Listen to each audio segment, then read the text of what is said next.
Sean, I was blown away, but sadly, it's come to be expected in this town when corrupt bureaucrats weaponize and destroy law enforcement like predecessors of mine did at the FBI. And thankfully, Donald Trump's mandate and election victory was for transparency and accountability. Sean, just think about this for a second. Not only did we expose the Russiagate hoax with the greats like Devin and Trey and Johnny Ratcliffe when we were back there on the House Intel Committee excavating and exposing the FISA abuses, the corruption of political parties, and the lies to a federal court just to illegally surveil a presidential candidate. I come in then years later, nearly a decade as a director of the FBI, thinking we uncovered most of it. But sadly, we found a room locked away in the Hoover building that contained burn bags. And just for your audience, Sean, a burn bag is a government bag that is specifically created to destroy classified evidence and shred and burn it. Hence the name burn bag. We didn't find one, we found 7.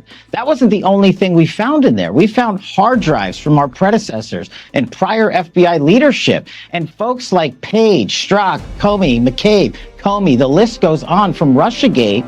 The names were strewn all over these materials. Now, as our great attorney general just told you, we can't deny or confirm what we're looking at, but what we can discuss is what we've publicly disclosed. And these documents have been publicly disclosed because the greatest way to educate and bring along the American public for transparency, initiative, and accountability under President Trump is to give them the documents. And step 1 is by cleaning house inside the walls of Hoover.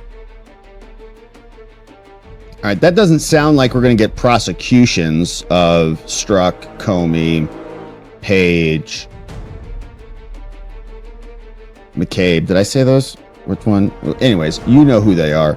So is it just going to be accountability and transparency, which is great? Are they just releasing documents, or are we going to see consequences and prosecutions for those things?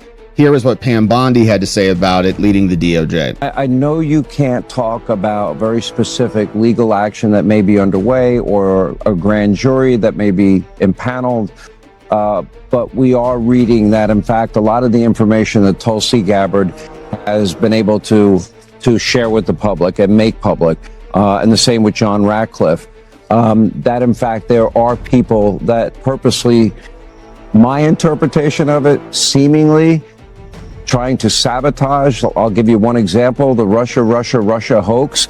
We had a career senior intelligence assessment of the 2016 election. Then there was an order to go out and get another one because they didn't like the result of the first one.